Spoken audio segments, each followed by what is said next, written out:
Hello, my name is Ken Bischoff, and I'm a Weber County Commissioner.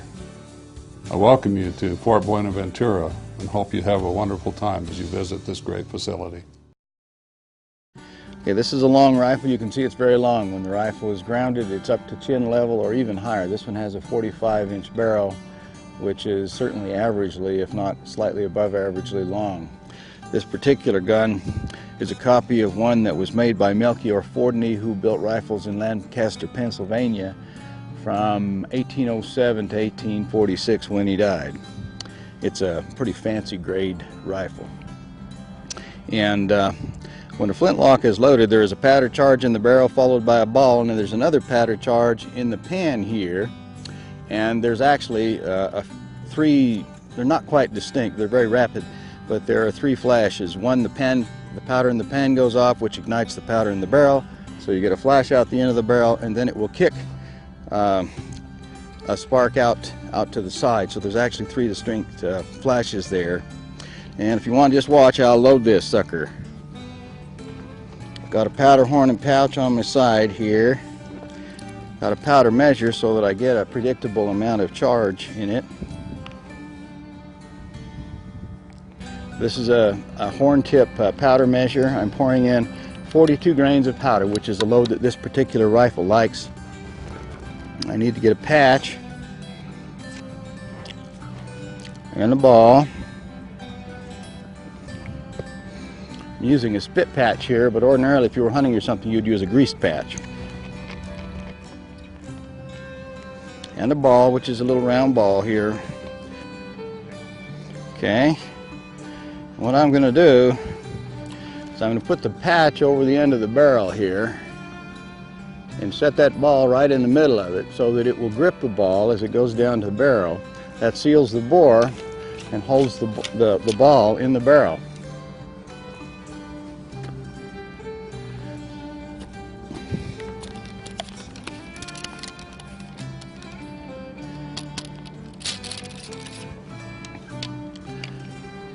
Turn the rammer.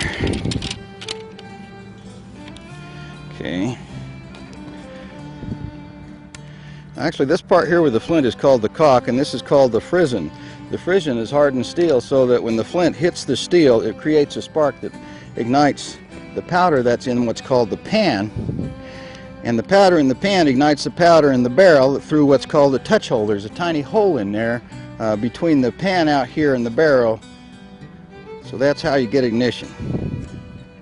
I'm using priming powder here to speed the ignition.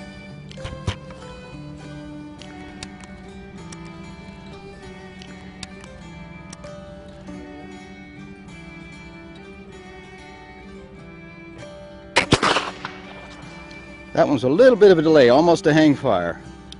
That's what it's called when it doesn't go off quite as fast as you would like.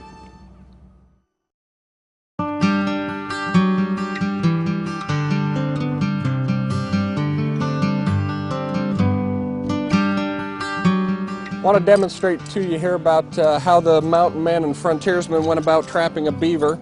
This trap here is a replica of an original beaver trap. It's hand forged by a blacksmith.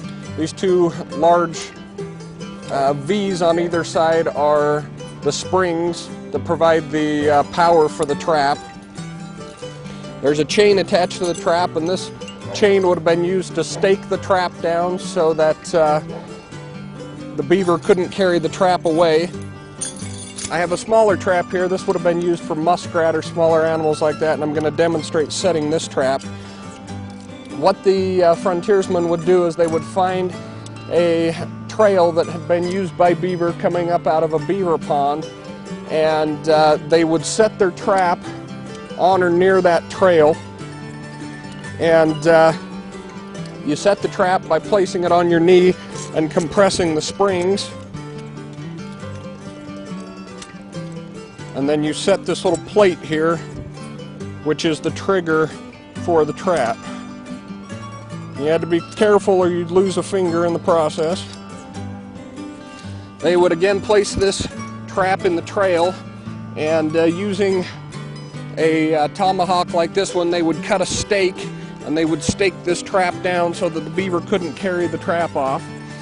And then each mountain man carried with him a little container like this, and this is a little wood container that would have beaver castor in it. Castor is a oil that comes from a gland in the beaver and has a very strong scent, and it's what beavers use to mark their territory, much like a dog would. The mountain man would take a stick and get some beaver castor on a stick, and he would place that on a tree or a bush or something near his trap, preferably up above his trap. So as the beaver came up the trail and went to sniff this beaver castor to see what other beaver had been trespassing on his territory, hopefully somewhere in the process he would step his foot in the trap. The trap would spring and capture his foot. At that point, the beaver would try to return to the water and would ultimately drown, because once they got in the water, the weight of the trap would hold them down and they couldn't swim. They would drown, and then the mountain men would come around once a day or so to check their traps and retrieve any beaver that they would find in their traps.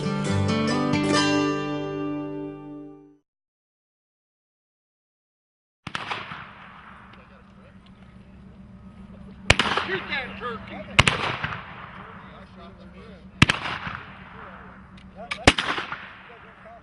This is our annual turkey shoot. We always hold it the weekend before Thanksgiving, the Saturday before Thanksgiving. Just kind of a fun shoot. It helps the county out with funds. And it's just kind of a fun shoot. The clubs get together and the public's invited and everybody comes out here and has a fun time shooting. We have all these shooters come out here and pay a fee to shoot at turkeys that are hidden behind this cardboard over here. Each one of the birds is hung up by 2 strings that attach the bird. You have to shoot both strings and drop the turkey in order to win the turkey. You might shoot one line and somebody else might shoot another, and whoever hits the last line, of course, gets the turkey. The turkey drops and then he gets it. There are 40 turkeys set up and there's 70 shooters out here, so about 60% of the people out here is going to end up with a turkey. You can shoot as many times as you want. In fact, you can be here all day shooting to try and get your turkey if you want, but you know, some people might shoot 25 to 50 times here to try to get a turkey down. I've been out here 3 years and I've yet to win a turkey. There's so many of us though that we're kind of shooting in odd even, so the even shooters go up and they'll shoot, and then the odds wait and they load, and then it's just kind of a back and forth type thing. After a couple hours of shooting from this 25-yard line, they'll move the marker up to where you're a little bit closer, say 20 yards. We'll shoot at that for 20 minutes or so, and then they'll move the marker up to where you're 15 yards. And we'll shoot that for a while, and then I have seen it where they go up there and they give you a knife and they say, go cut down a turkey. So. Oh, you only get one shot when you go up on the line, and then you got to go back and reload. So, you know, this is traditional type firearms. So, just like the old days, you're shooting a muzzleloading firearm, and you get one shot, and then you got to go back and reload. The only restriction we put on them is we discourage people with inline muzzleloaders. This is a pre-1840 event. We try to get people to come out here in pre-1840 dress, but we don't require it for this particular event. But the guns are all pre-1840 guns out there. Oh, Edward! I gotta find a new string to shoot at. Yeah, thanks a lot. What we're going to attempt here today is to do a fire with a bow drill, which is, of course, quite a primitive art and not something a colonial person would ordinarily be doing. But there's a number of items that you need in order to do this. Wood being the most important. This happens to be yucca wood that I'm using, which is found locally. Cottonwood would work, and in various parts of the country other woods are selected based upon their ability to create basically a pile of sawdust that would ignite, and so that's what we're going to attempt to do. I've split some yucca here, and you can see I've either started or attempt to start some fires with this. So you basically have a fireboard, you have a drill, you have a palm board, and you have a bow. And the object is to build up some sawdust, get enough friction going that'll create an ember, and then the ember goes into your bird's nest, and from there you're able to blow and get your bird's nest on fire and get a fire going. So I think to begin with, I'll just go ahead and use what I have existing here. You have to have a fireboard to hold that ember once you get it, and you need a little bit of space underneath in order for that sawdust to build up and gain that ember. And that can be destroyed pretty quickly if you lose your drill in the process, and it spins out on you, which happens quite frequently. So you simply load it like this, having the drill on the outside. A curved stick works best. This happens to be a piece of brain tan or tanned deer hide. You're going to fit this into the palm board. This gets quite hot. You can see that it's been burned. I have a tack in here, which would be appropriate to the mountain man here, although they generally use flint and steel at that particular time.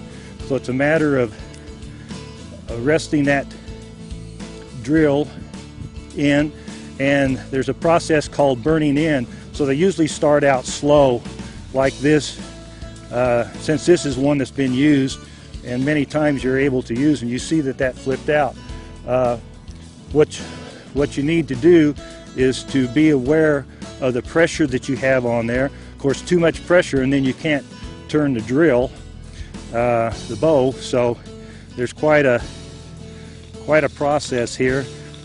Once you get going, I have my hand down here so that I can kind of tighten this up around here if need be.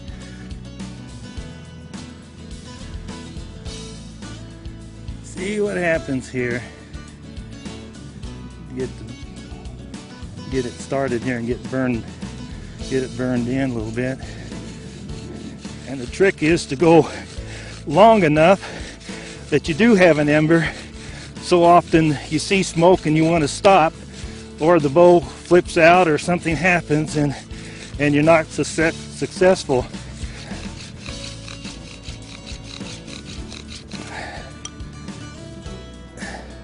Well, we got an ember.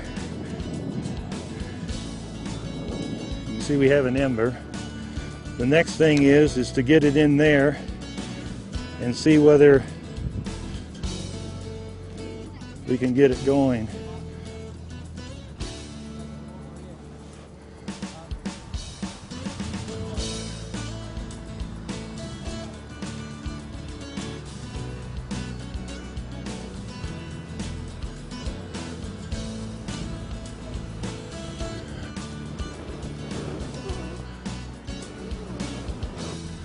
And blow it up to a fire.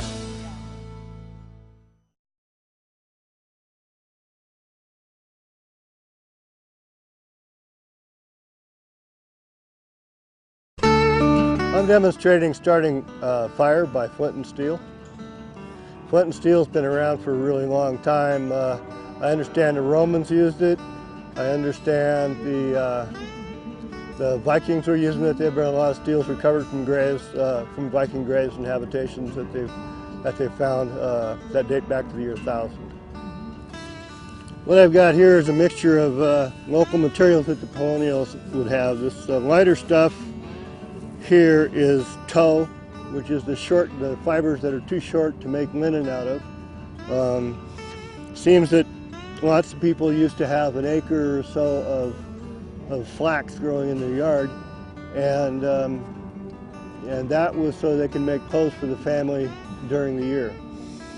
If they wanted to have some trading stock, they would just make a little more than an acre. So in addition to that, the darker stringy stuff is the inner bark of either cottonwood or juniper. Kind of hard to tell when it's in pieces this way, which it is. I use both, and also some what's locally known as cedar chips, which from juniper. And so this is mostly what we would have if we were starting a fire here in Utah in 1790.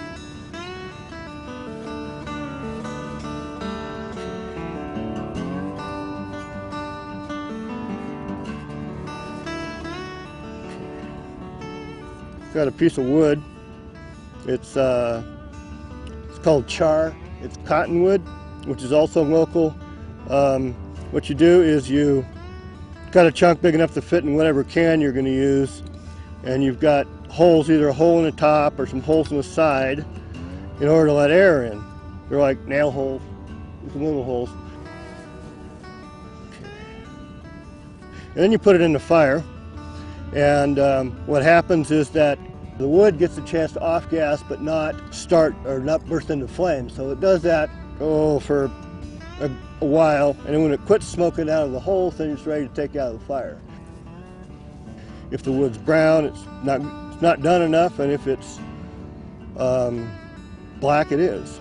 So it seems that char tends to like drier weather, so we'll see how this goes. I've also got some cloth that's cooked the same way.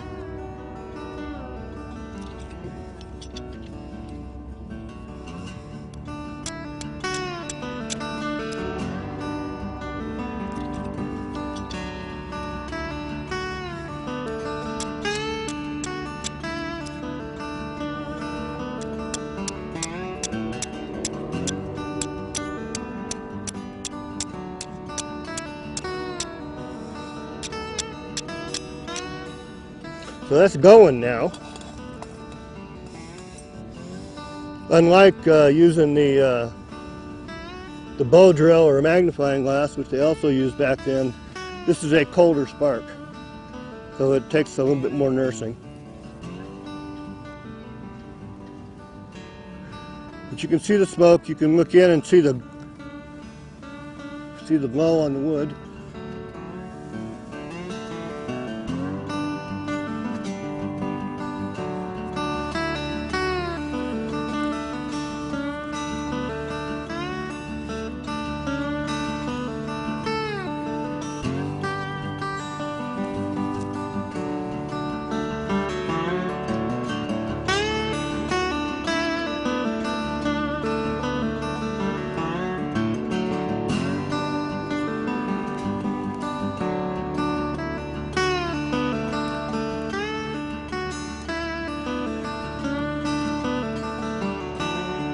And there you have it.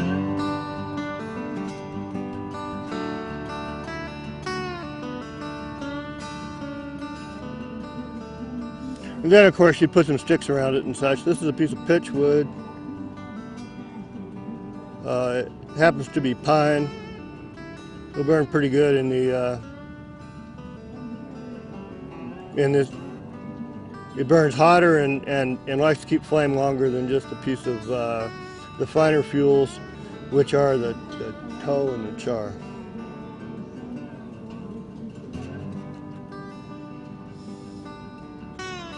And that is enough. It's enough fire to start a fire. It's enough fire to light your pipe, or what have you.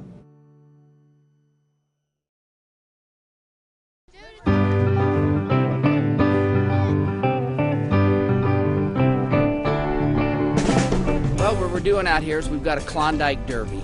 It's our winter camp parade, and we plan an activity where the youth can come out and test their skills and scouting skills and have a lot of fun playing in the snow at the same time. Instead of just having a typical Klondike Derby, and that we gave it a name, and it's the Arrowhead District, the Great Klondike Gold Rush. Kind of trying to typify it after the great gold rush up in Alaska in the late 1800s. There's almost 400 scouts that are out here today, and they're hitting different stations where they'll be testing their knowledge about how to build fires, how to tie knots, how to do first aid. And It's a great opportunity for boys to get together as troops and to get together with their friends and spend time together and just have a good time outside and try to stay warm. Each troop was given a pack list of about 27 items that they were supposed to carry on their sleds. The items that were on the sleds varied from first aid kits to cooking utensils to ropes, poles and that, tarps, blankets, and clothing and that they would be using while out on the trail. The boys spent a chilly night, about 30 degrees out here. We spent it out in camps, and now this morning they're being tested on their skills on memorization and their sleds, winter survival skills. They're just out here showing them off and having a good time. We kept looking for a location close to home, but something that had some uniqueness to it.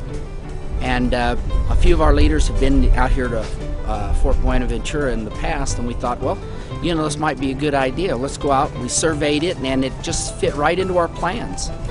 What we do in the military is called a major to general, magnetic to grid. I think a lot of scouts are getting an opportunity to understand that they're actually learning something as they go to those scout meetings, that they're able to accomplish tasks that are given to them. They're able to work as teams and to work as individuals, and that their opinions count, and by working as a team they're able to accomplish great things, even as simple as dragging a log across the field or building a fire as a team.